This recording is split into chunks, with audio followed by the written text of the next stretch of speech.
지금 세상에는 자기가 누구인지, 무엇 때문에 살아야 하는지를 모르는 사람들이 허다합니다. 많은 사람들은 자신의 정체성을 자신이 가진 스펙에서 찾으려고 합니다. 자기가 현재 가지고 있는 물질, 지위, 재능, 직분이 마치 자기인 양 착각하고 살아가고 있습니다. 저는 현재 전도사이자 또 두 아들의 엄마이지만 이것은 잠시 저에게 맡겨진 직분일 뿐이지 결코 저를 뜻하지 않습니다. 다른 사람이 보는 내가 진정한 내가 아닙니다. 일찍이 소크라테스는 너 자신을 알라 이러한 말로 우리 자신에게 경고하고 있습니다. 이 세상의 모든 문제는 자기 자신과 인간이 무엇 때문에 왜 존재하는지 모르기에 일어납니다. 오늘은 세례 요한을 통해서 우리는 누구이며 어떤 존재로 살아가야 하는지 함께 살펴보며 은혜를 나누겠습니다. 이 마지막 예언으로 예수 그리스도를 증언한 사람은 세례 요한입니다. 매년 대림절에 빼놓지 않고 나오는 성경 인물들이 있습니다. 세례 가족의 엄마 아버지인 사가랴와 엘리사벳, 예수님의 부모님인 요셉과 마리아, 그리고 세례 요한입니다. 여러분은 세례 요한을 어떤 인물이라고 생각하십니까? 예언자라고 생각하십니까?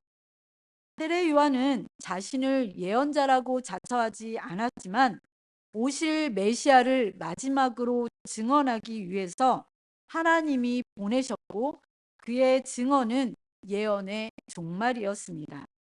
요한복음 1장 3절에 따르면 세례 요한은 이미 세상에 와 계시던 메시아를 소개하고 증언하였습니다.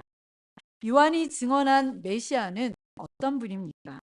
예수 그리스도는 하나님 품 안에 계시던 분이며 하나님의 아들로 요한 자신보다 조금 뒤에 나셨지만 자기는 그의 신발끈을 풀어드릴 종으로도 감당할 수 없는 분이다.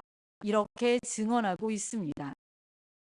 요한은 이러한 메시아의 오심을 은혜 위에 은혜다. 이렇게 표현하고 있습니다.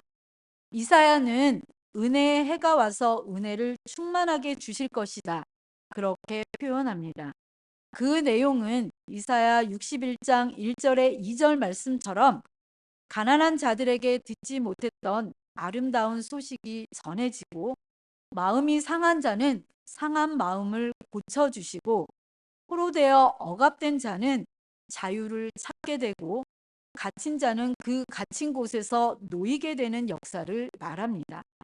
바로 메시아인 예수 그리스도가 와서 어둠에 갇힌 많은 사람들을 밝은 빛으로 인도할 것이라는 뜻입니다. 세례 요한은 메시아가 언제부터 계셨는지에 대해서 요한복음 1장 15절 18절에서 자기보다 먼저 계신 분으로 하나님을 본 사람이 아무도 없었지만 예수 그리스도는 창조 이전부터 계신 분이어서 사람들에게 하나님을 올바르게 알려주셨다. 이렇게 고백하고 있습니다. 유대 광야에서 세례 요한이 하나님 나라가 가까이 왔다. 이렇게 외쳤을 때는 때가 찼던 시기였습니다. 이때는 어떠한 때입니까?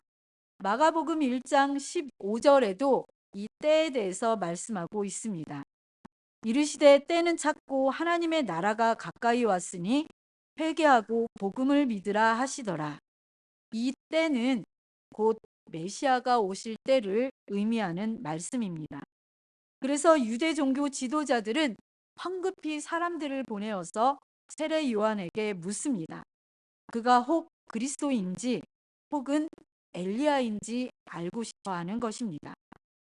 이것을 보면 당시 요한의 메시지는 그리스도라 여겨질 만큼 영향력이 있었음을 보여줍니다. 요한은 자신의 정체를 묻는 유대교에서 보낸 사람들에게 오늘 20절 말씀에서 분명히 대답합니다. 나는 그리스도가 아니요. 유대교에서 보낸 사람들의 질문은 간단했고 세례 요한의 대답도 간단했지만 매우 심각한 문제가 있었습니다.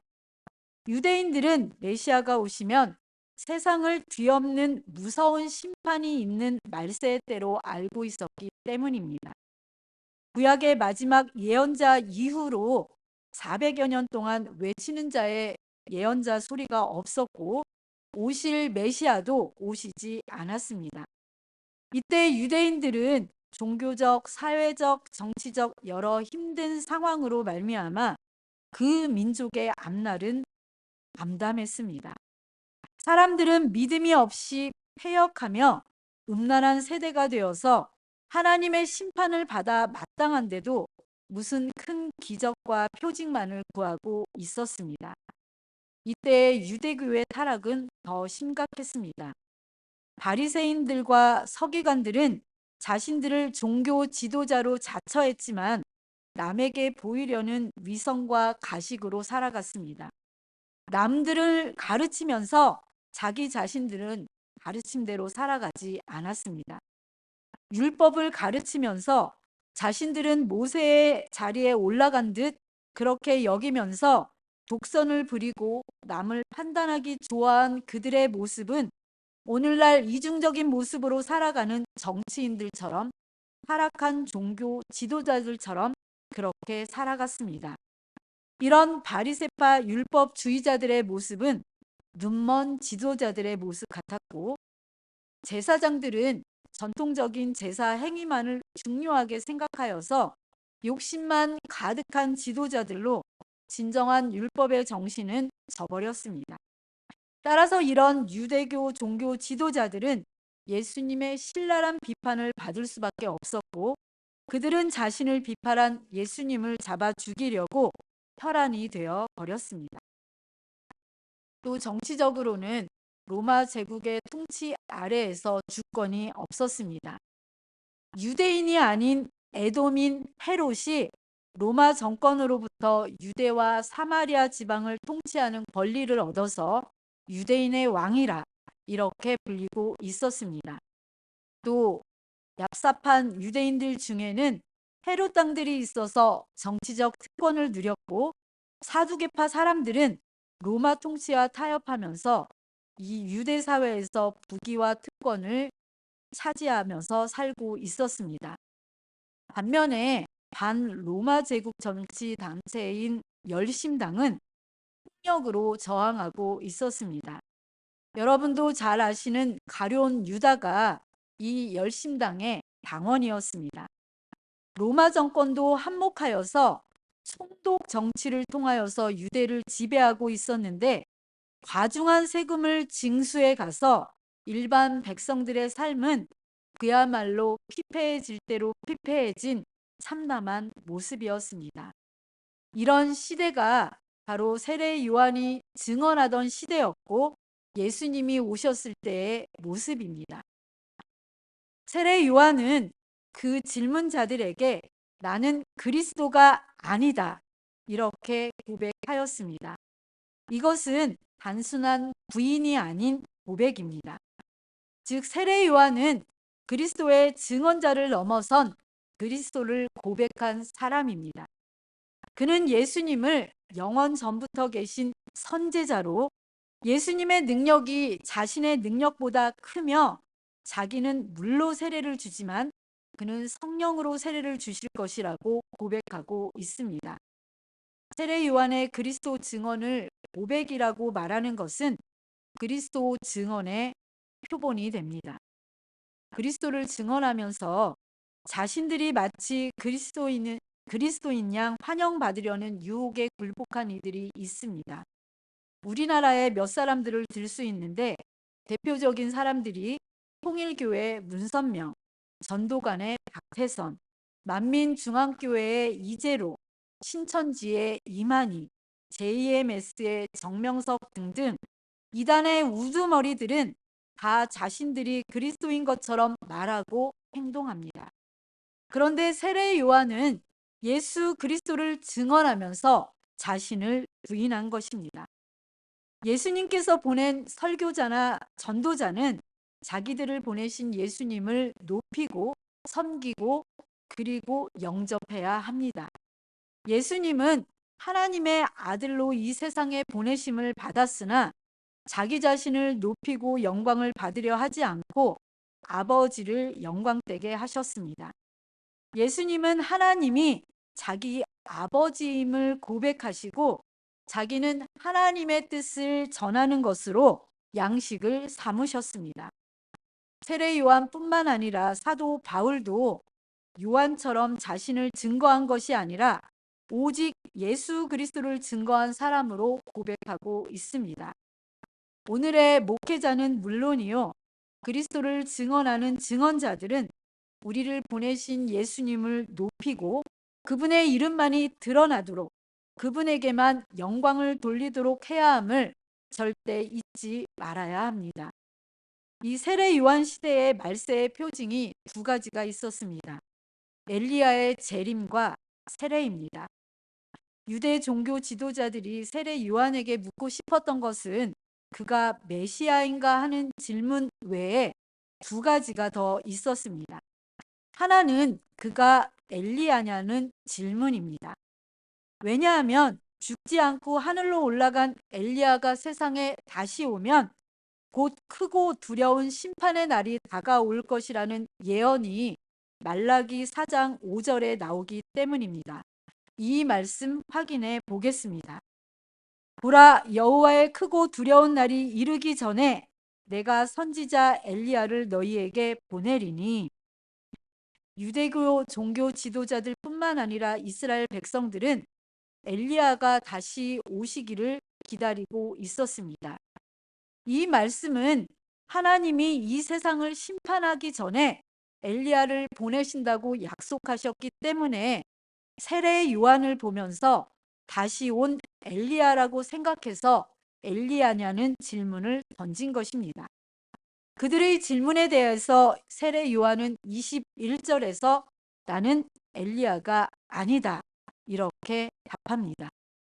그런데 마태복음 17장 12절 말씀에는 예수님께서 제자들과 대화하시면서 엘리야가 이미 왔으나 사람들이 그를 알아보지 못하고 영접하지 않았다고 말씀하였을 때 제자들은 세례 요한을 가리키는 것으로 알았다고 기록하고 있습니다. 그러니까 세례 요한은 하나님께서 보내시겠다고 약속한 엘리야였습니다. 다른 한 가지 질문은 세례 요한이 갑자기 나타나서 많은 사람들에게 요단강에서 세례를 주면서 죄를 회개하라고 외치는 것을 본 종교 지도자들이 구약의 마지막 날에 관한 예언을 상기한 것입니다. 그리하여서 요한이 그리스도도 아니고 엘리야도 아니라면 어째서 세례를 주냐는 질문이었습니다. 이 세례에 관한 예언에 두 가지 말씀이 있습니다. 그 첫 번째는 스가랴 13장 1절입니다. 그날의 죄와 더러움을 씻는 셈이 다윗의 족속과 예루살렘 주민을 위하여 열리리라. 하나님이 이스라엘 백성을 사로잡고 괴롭히던 이방 백성을 심판하시고 자기 백성을 회복시킬 날이 오면은 샘 하나가 터져서 다윗 집단과 예루살렘에 사는 사람들의 죄와 더러움을 깨끗이 씻어줄 것이라는 그러한 예언의 말씀입니다. 또 다른 예언은 에스겔 36장 25절 말씀입니다. 맑은 물을 너희에게 뿌려서 너희로 정결하게 하되 곧 너희 모든 더러운 곳에서와 모든 우상 숭배에서 너희를 정결하게 할 것이며, 이 그날 이스라엘 백성을 해방시키는 날에는 하나님이 그들에게 맑은 물을 뿌려서 그들을 정결케 하고 그들의 온갖 더러운 것에서 깨끗하게 씻어줄 것이라는 그러한 예언의 말씀입니다. 이 질문자들은 세례 요한의 이 세례가 이러한 예언의 실현인지 알고 싶었던 것입니다. 이러한 질문자들에게 세례 요한은 자신을 뭐라고 소개합니까? 23절 말씀에 보면 자신은 이사야의 말과 같이 메시아가 오실 길을 준비하는 외치는 자의 소리다. 이렇게 이야기합니다. 그는 그리스도가 아니라 그리스도의 길을 준비하는 사람이며 진리 자체가 아니라 생명 자체가 아니라 진리와 생명을 전하는 사람이었다. 이렇게 말씀하고 있는 것입니다. 하나님께서 보내셨다고 약속한 엘리야였던 이 세례 요한의 준 세례의 의미는 스가랴와 에스겔의 예언의 실현입니다. 그것은 하나님의 심판과 회복을 알리는 종말적인 의식이었습니다. 그러나 이것으로 사람의 죄가 완전히 씻김받는 것이 아니고 성령의 세례가 완전하게 죄를 씻어줄 것인데, 그것은 자기 뒤에 오실 그리스도가 베풀 세례인 것을 요한이 증언하고 있는 것입니다. 세례 요한의 물 세례는 예수 그리스도의 성령 세례를 준비하였습니다. 그럼에도 세례 요한의 세례를 받는 사람들이 그 당시에 아주 많았습니다. 바리새파 사람들과 서기관 중에도 있었기에 그의 세례에 대한 위력과 권위는 대단했습니다. 그 예로 세례 요한을 통해서 세워진 요한 공동체는 소아시아 지방에서까지도 세례 요한을 전파하고 있었습니다. 특별히 세례 요한의 이 세례는 에베소 교회에까지 영향을 끼쳐서 그들 중에는 요한의 제자들이 준 세례를 받았습니다. 그래서 바울은 성령이란 말을 들어보지 못한 에베소 교인들에게 예수 그리스도의 이름으로 세례를 주고 성령을 받게 하였다고 사도행전 19장 1절에서 7절 말씀에 기록하고 있습니다. 그뿐입니까? 오늘날 교회에서 베푸는 물 세례도 요한이 베풀었던 세례에서 기원했습니다.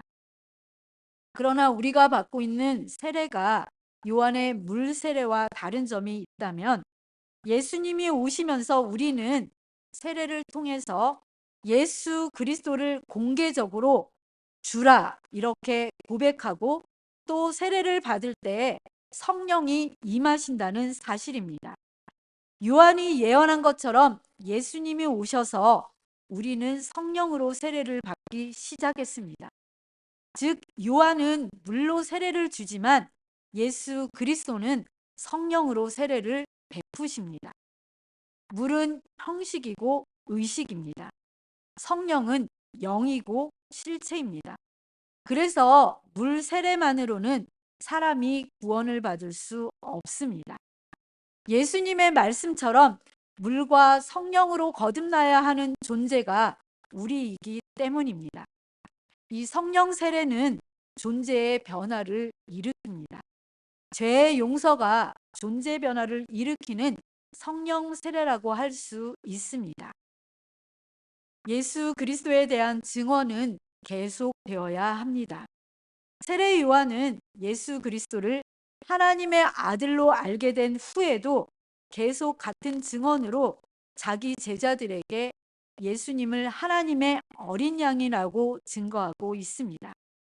그의 증언은 자기를 따르는 사람들을 자기 옆에 붙여두려는 그러한 시도가 아니라 그리스도에게로 인도하려는 것이었습니다. 그렇게 하려고 세례 요한은 그리스도는 자기와는 비교가 되지 않는 크신 능력자이며 하나님의 아들이라고 소개하였던 것입니다. 오늘 이 세례 요한의 모습은 예수 그리스도의 이름으로 사람들을 많이 모아서 자기의 영광을 욕심내는 많은 목회자와 종교 지도자들이 본받아야 할 모습으로 비춰지고 있습니다. 세례 요한의 증언으로 예수 그리스도를 메시아로 알게 된 사람들이 예수 그리스도의 제자가 되고 또 그를 다른 사람에게 증언하는 사람들이 되었습니다. 이렇게 하여서 증언은 선포가 되어 퍼져가게 된 것입니다. 증언은 말로서만 하는 것이 아니라 마음과 믿음으로써 하는 고백입니다. 신명기 30장 14절 말씀 함께 읽겠습니다. 시작. 오직 그 말씀이 내게 매우 가까워서 내 입에 있으며 내 마음에 있은즉 내가 이를 행할 수 있느니라. 로마서 10장 10절 말씀도 함께 읽겠습니다. 시작. 사람이 마음으로 믿어 의에 이르고 입으로 시인하여 구원에 이르느니라. 세례 요한처럼 우리의 증언은 곧 우리의 고백이 되고 그 고백을 전해야 합니다. 세례 요한이 증언한 이 새 소식은 하나님의 아들 예수 그리스도로 이 세상에 시작될 하나님의 나라의 도래를 전파한 것입니다. 이처럼 세례 요한은 이사야의 예언대로 예수 그리스도의 오실 길을 준비한 사람입니다. 그 결과로 예수 그리스도를 따르는 제자들이 생겨났습니다. 세례 요한의 증언의 효과입니다.